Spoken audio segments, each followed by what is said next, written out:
बिमल राय की शख्सियत और फन के हवाले से फीचर का पहला हिस्सा है। उन्वान है सुन मेरे बंधुरे।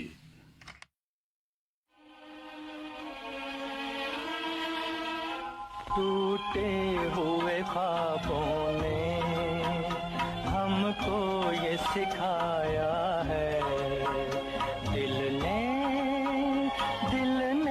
जिसे पाया था आँखों ने गंवाया है। टूटे हुए ख्वाबों ने हमको ये सिखाया है, जिसे पाया था आँखों ने गंवाया है। टूटे हुए ख्वाबों ने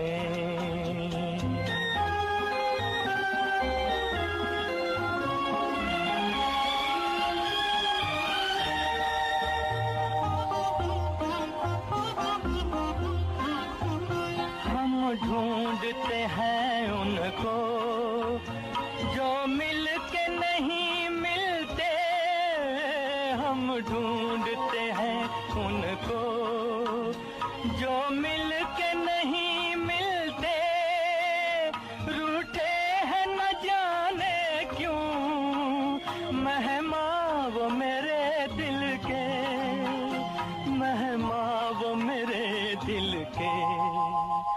क्या अपनी तमन्ना थी क्या सामने आया है। आज के दौर में हमारे मुल्क में कई ऐसे इदारे हैं जहां अदाकारी और हिदायतकारी से लेकर फोटोग्राफी, फिल्मसाजी और मौसीकी व गुलूकारी से लेकर कहानी और मुकालमा नवीसी जैसे मुख्तलिफ काम नई नस्ल के फिल्मकारों को सिखाए पढ़ाए जाते हैं।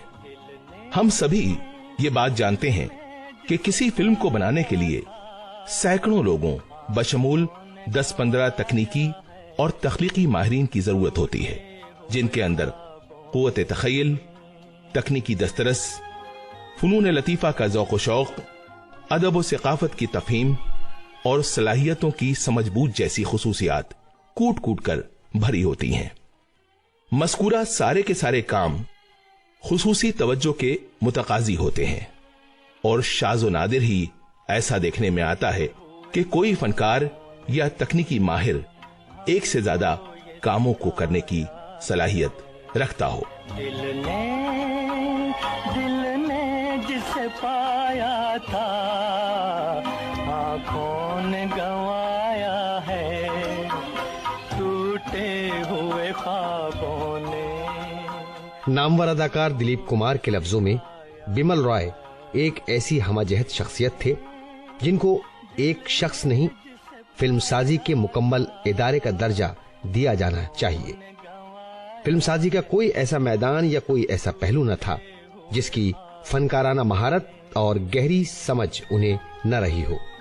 दिलीप साहब के अल्फाज में बिमल रॉय और उनके फिल्मी गुरु नितिन बोस अपने आप में फिल्मसाजी के मुकम्मल इदारों की हैसियत रखते थे। हम ढूंढते हैं उनको जो मिल के नहीं मिलते, हम ढूंढते हैं उनको जो मिल के नहीं मिलते, रूठे हैं न जाने क्यों मेहमां वो मेरे दिल के, मेहमां वो मेरे दिल के। क्या अपनी तमन्ना थी क्या सामने आया है। दिल ने। बिमल राय एक ऐसे मुनफरिद माहिर फन और जीनियस फिल्मसाज थे जिन पर हिंदुस्तानी फिल्म इंडस्ट्री जितना नाज करे कम है। बहुत मुख्तसर अरसे में जिस दर्जे और जिस मेयार की फिल्में बिमल राय ने हिंदुस्तानी फिल्म इंडस्ट्री को दी, वो अपनी मिसाल आप हैं। ये कहना गलत ना होगा कि बिमल राय उन अव्वलीन हिदायतकारों में थे जिन्होंने हमारी फिल्मी सनत को बैनुल अक़वामी सतह पर ले जाने में कोई कसर बाकी न रखी।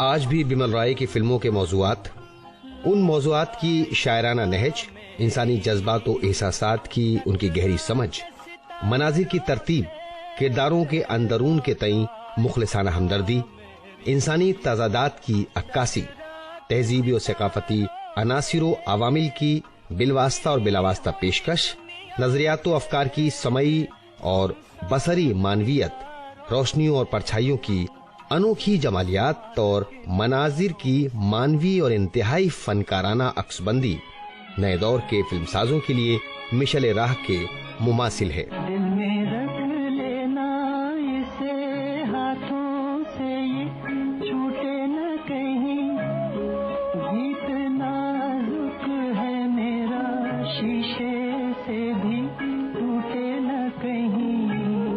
दिल में रख लेना इसे हाथों से, ये छूटे न कहीं, गीत नाजुक है मेरा, शीशे से भी टूटे न कहीं।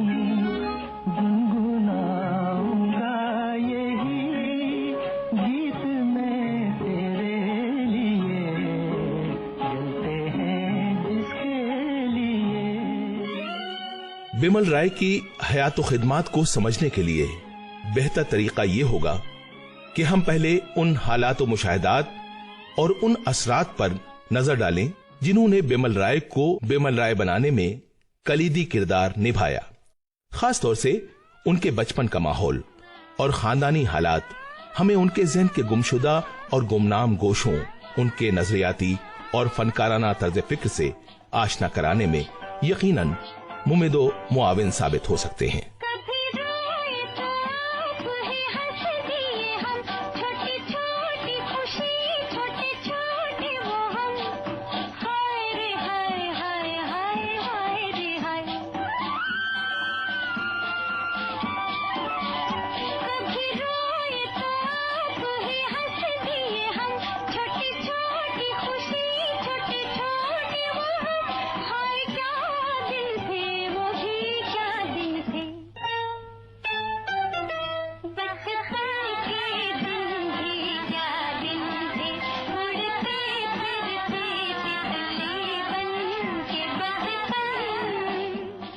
बारह जुलाई सन 1909 के दिन मशरकी बंगाल यानी मौजूदा बांग्लादेश के सोआपुर नामी छोटे से कस्बे के एक खाते पीते और मौजी जमींदार खानदान में बिमल चंद रॉय ने आंखें खोली। उनकी इब्तदाई तालीम घर पर ही शुरू हुई। उनके गांव के आसपास कई झीलें और दरिया थे। फितरत की रंगारंगी हजार रूपों में आसपास बिखरी पड़ी थी। बचपन में बिमल चंद को घूमने फिरने का बहुत शौक था। जमींदार खानदान का होने के बावजूद बिमल चंद किसानों, मल्लाहों और मज़ारा और मजदूर तबके के तई गहरी हमदर्दी रखते थे और दिन का ज्यादातर वक्त वो उन्हीं सादा लौ लोगों की सोहबत में गुजारते थे। बिमल रॉय ने देही इलाके के मसाइल और माहौल को बहुत करीब से देखा। बाद के दौर में यही अनासिर और यही नादीदा कशमकश बिमल रॉय की फिल्मों के मौज़ूआत और उनकी पहचान बने। अपनी कहानी छोड़ जा, कुछ तो निशानी छोड़ जा, कौन कहे तो तू फिर आए ना आए।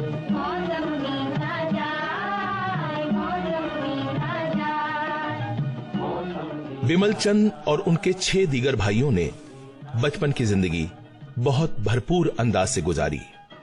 सारी आराम और आसाइश के साथ मकामी मौसीकी और लोक कलाओं के मुख्तलिफ रंगों ने उन्हें मशरकी बंगाल की असल रूह से आशना कराया। थोड़ा बड़े होने पर बिमल चंद को ढाका सानवी तालीम के लिए भेज दिया गया। ढाका से उन्होंने हाई स्कूल साइंस के मजामीन के साथ किया और ढाका में ही उन्होंने फोटोग्राफी में दिलचस्पी लेनी शुरू की।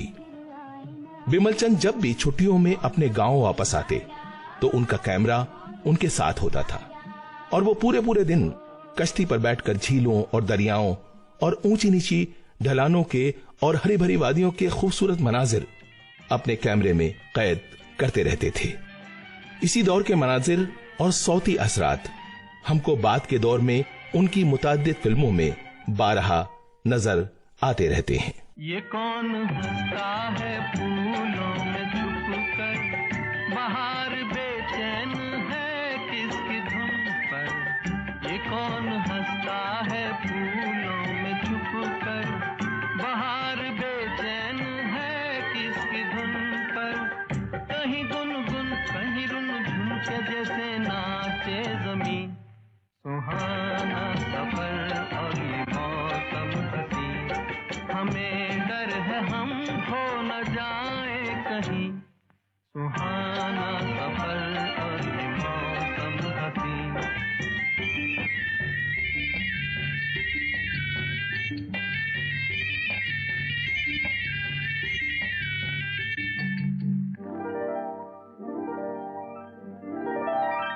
ये गोरी नदियों का चलना उछल कर, के जैसे अल्हड़ चले पीस मिलकर।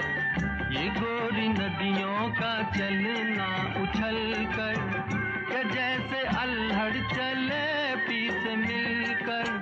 प्यारे प्यारे ये नजारे निखार है हर कहीं, सुहाना सफर और ये मौसम हसी।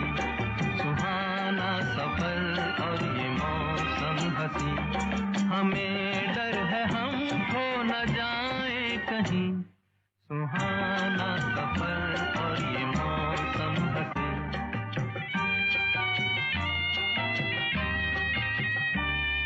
ओ हो हो, ओ हो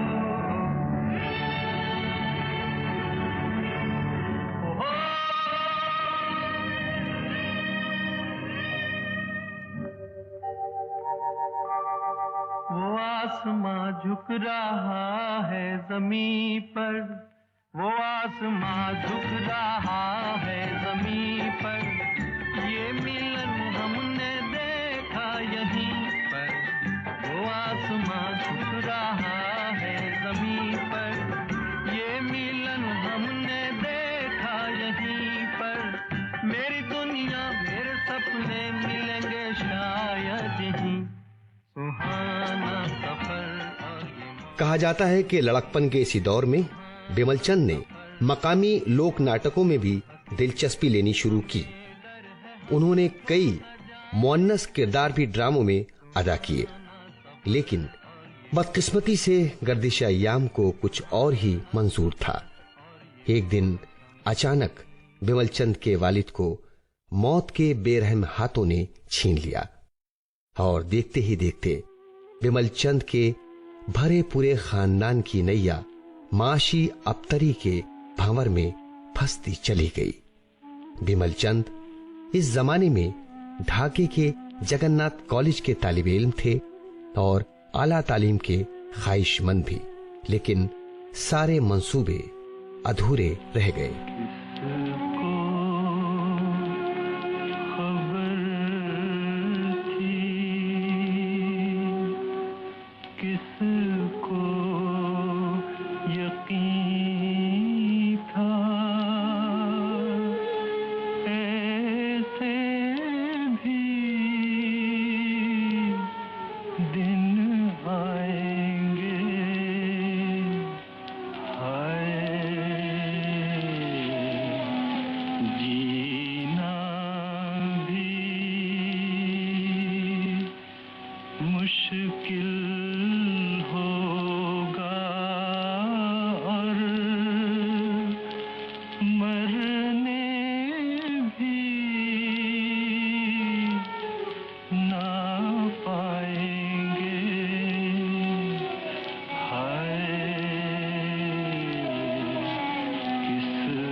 बिमल चंद के खानदान ने इस सदमे जानकाह से गुजरने के बाद उम्मीद की थी कि जाने वाला तो चला गया, लेकिन अब जरूरत इस बात की है कि जमीन जायदाद का इंतजाम बड़े बेटे की देखरेख में खानदान के पुराने नमकख्वारों की मदद से चलाया जाए, ताकि सभी बेटों की तालीम की जिम्मेदारियां पूरी की जा सकें।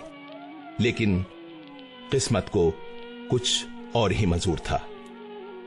बिमल चंद के वालिद के एक पुराने नमकख्वार मैनेजर ने जालसाजी और खुर्द-बुर्द से सारी जायदाद हथिया ली और बिमल चंद का खानदान दर बदर की ठोकरें खाने के लिए मजबूर हो गया। एक झटके में ख्वाबों ख्यालों के दौर के वो सुनहरे दिन, उनका वो हरा भरा गांव और वहां का माहौल सब के सब बस यादों का धुंधला अक्स बनकर रह गए। अजब तोरी दुनिया,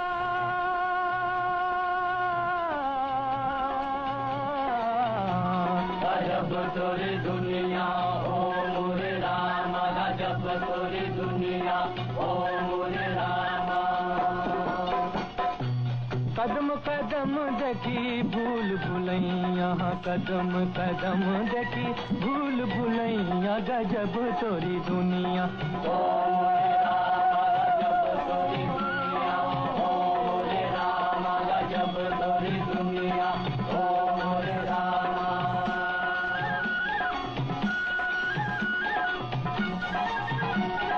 कोई कहे जग झूठा सपना पानी की बुलबुलिया हो, पानी की बुलबुलिया।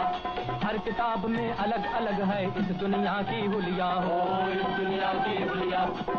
सच मानो या इसको झूठी मानो, सच मानो या इसको झूठी मानो, बेढब तोरी दुनिया, ओ मोरे राम, गजब तोरी दुनिया, ओ मोरे राम, गजब तोरी दुनिया, ओ मोरे राम।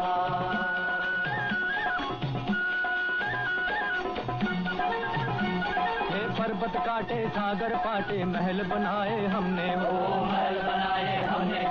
पत्थर पे बगिया लहराई फूल खिलाए हमने, हो फूल खिलाए हमने। हो के हमारी हुई न हमारी, हो के हमारी। और कोई रास्ता न देख बिमल चंद के सभी भाई एक एक करके रोजगार की तलाश में कोलकाता आ गए।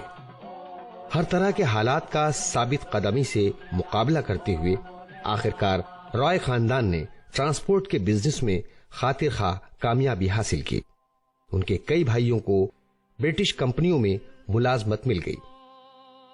खानदान के हालात वापस मामूल पर आते ही बिमल चंद ने एक बार फिर अपना कैमरा उठाया और अक्सरों बेशतर टालीगंज की फिल्म कंपनियों के दफ्तरों के आसपास नजर आने लगे। जल्द ही उनकी मेहनत रंग लाई और बिमल चंद को न्यू थिएटर में पहले ट्रेनी अप्रेंटिस का काम मिला और फिर जल्द ही उनकी दिली मुराद तब बर आई जब वो वहां मुआविन फोटोग्राफर बना दिए गए। ये मेरा दीवानापन है या मोहब्बत का शुरू, ये मेरा दीवानापन है या मोहब्बत का शुरू। तू न पहचाने तो है ये तेरी नजरों का कसूर, ये मेरा दीवानापन है।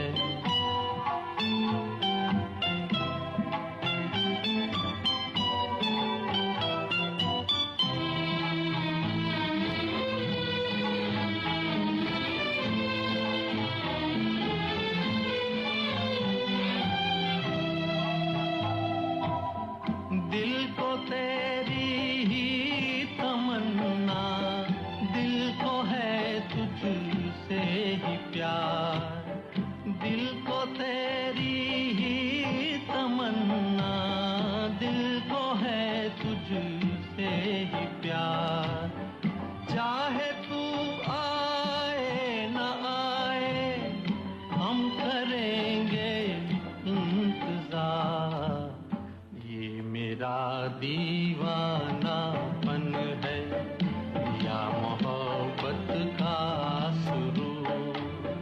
तू न पहचाने तो है ये तेरी नजरों का कसूर, ये मेरा दीवानापन है। और जल्द ही वो दिन भी आया जब बिमल राय नितिन बोस के मुआविन बने और फिर एक दिन वो पीसी बरुआ जैसे फिल्मसाज के भी मुआविन बने। पीसी बरुआ ने इस नौजवान इंसान में न जाने ऐसा क्या देखा कि उन्होंने अपनी जिंदगी की सबसे अहम फिल्म की फोटोग्राफी बिमल राय के हवाले करने का फैसला किया। पीसी बरुआ की हिंदी फिल्म देवदास बिमल राय की जिंदगी का पहला संग-मील साबित हुई, जिसके बाद पै दर पै कामयाबियां उनके कदम चूमती गईं और बिमल राय अपने दौर के अजीम तरीन फिल्मसाज के रूप में फिल्मों के आसमान के दरख्शां सितारे बन गए। ओरे माझी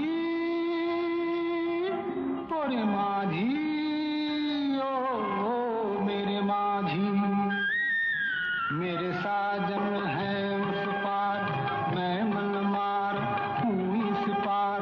ओ मेरे माझी अब की बार ले चल पार, ले चल पार। मेरे साजन है उस पार, मैं मन मार हूँ इस पार। ओ मेरे माझी अब की बार ले चल पार, ले चल पार। मेरे साजन है। बिमल रॉय निहायत खामोश तबीयत इंसान थे। उनकी फिल्में भी उन्हीं की तरह खामोशी की जबान में बहुत कुछ कह जाती थी। याद रखने की बात यह है कि ये वो दौर था जब हिंदुस्तानी फिल्मों पर ड्रामायत पूरी तरह गालिब थी। दरहकीकत उस दौर की फिल्मों पर पारसी थिएटर के बुलंद बांग ड्रामों का वाज़े असर हुआ करता था, लेकिन बिमल रॉय ने न सिर्फ फिल्मों की तरसीली जबान और कवायद बदली, बल्कि फिल्मसाजी का मिजाज और अंदाज भी बदल डाला। बिमल रॉय के नाजुक अंदाज की बेहतरीन मिसाल दिलीप कुमार के फन को करार दिया जा सकता है, जो आज भी धीमे लहजे की अपनी मौसिर अदाकारी के लिए अपने आप में एक मिसाल है। कौन कमबख्त है जो बर्दाश्त करने के लिए पीता है?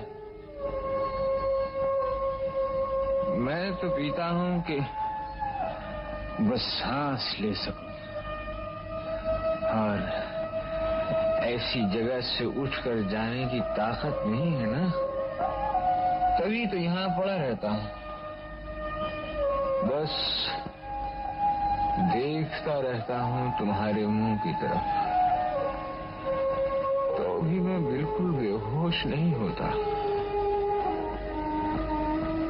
कुछ होश रह ही जाता है। होश से कह दो कभी होश न आने पाए। बिमल राय के अंदाजे फिक्र का एक वाज़ेह सबूत फिल्म मधुमती और ब्रज बहू में प्राण की अदाकारी में हमको मिलता है। प्राण इन फिल्मों में विलन के किरदार में थे, लेकिन उन्होंने बिमल राय की फिल्मों में अपनी अदाकारी में आवाज से ज्यादा चेहरे के तासुरात और जिस्मानी हरकत सकनात का इस्तेमाल किया है, जबकि यही प्राण अपनी दूसरी सभी फिल्मों में अपनी रोबदार वाली आवाज के सहारे अदाकारी करते नजर आते हैं। ये था बिमल राय के मकतब फिक्र का असर, जिससे अदाकारों और मौसीकारों से लेकर फिल्मी नाजरीन तक मुतासिर हुए बिना नहीं रह सके।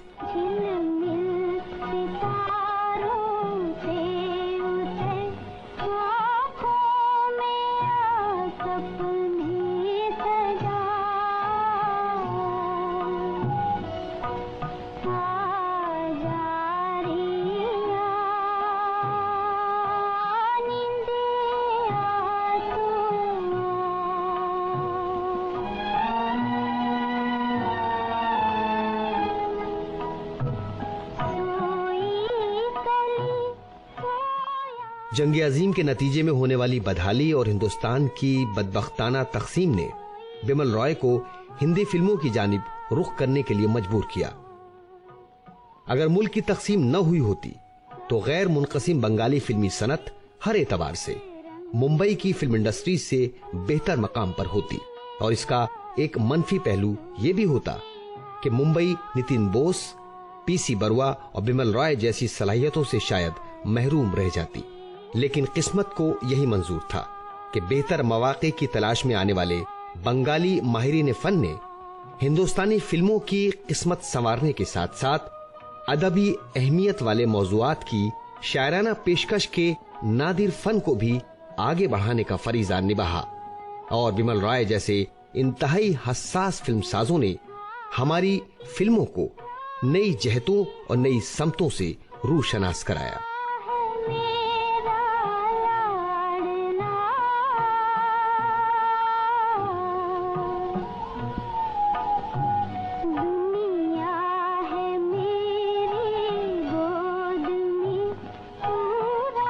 ये कहना ज्यादा हक बजानिब होगा कि बिमल रॉय की फिल्मों ने और उनके फन से मुतासिर होकर बनाई गई फिल्मों ने न सिर्फ एक नौ आजाद मुल्क के अवाम को इंसानी मसाइल की तफहीम से रूशनास कराया, बल्कि एक पूरी की पूरी नस्ल के ज़ौक़ की भी आबियारी की। बिमल रॉय और बिमल रॉय जैसे दूसरे साहिब बसीरत फनकारों ने हमारे मुल्क को एक बेहतर मुल्क और एक बेहतर इंसानी मुआशरा बनाने का अजीम फर्ज भी निभाया।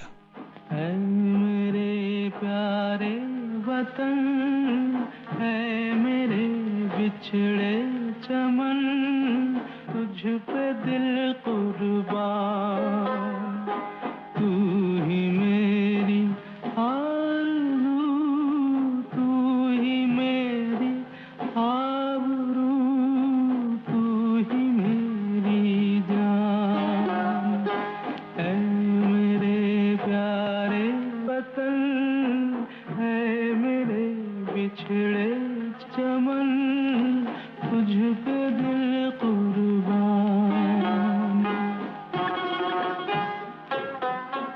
इस हकीकत से इनकार नामुमकिन है कि आजादी के फौरन बाद दूसरे ममालिक में नए हिंदुस्तान की शनाख्त बनाने का काम सबसे पहले जिस फिल्मसाज ने किया वो बिमल रॉय ही थे।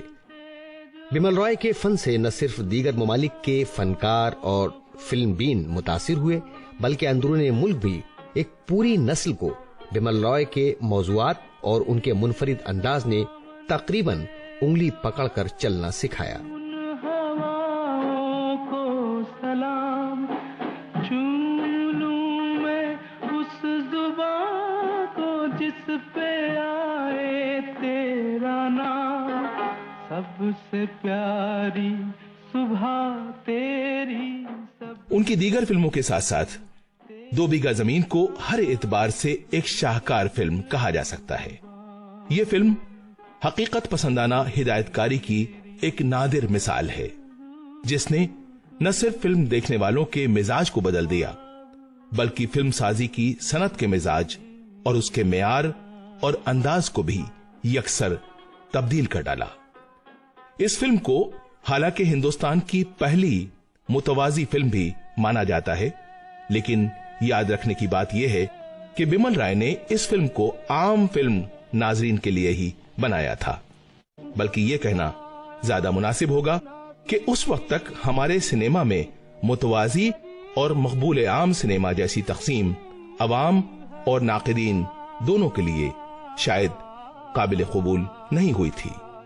नामवर फिल्मसाज सत्यजीत रे के लफ्जों में दो बीघा जमीन एक ऐसे संग मील का दर्जा रखती है जिसने इनकलाबी तब्दीलियों की राह हमवार की और हमारे फिक्र-फन को नई जहतों और नई गुंजाइशों से मुतारिफ कराया।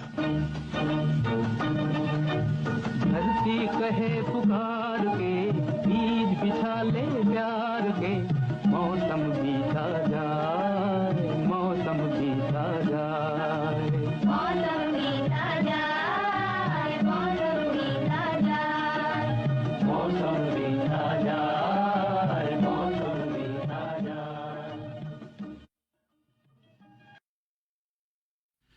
सामने भी आप सुन रहे थे बिमल रॉय की शख्सियत और खिदमात के हवाले से जनाब मुस्तजाबुद्दीन मलिक की तहरीर करदा फीचर का पहला हिस्सा।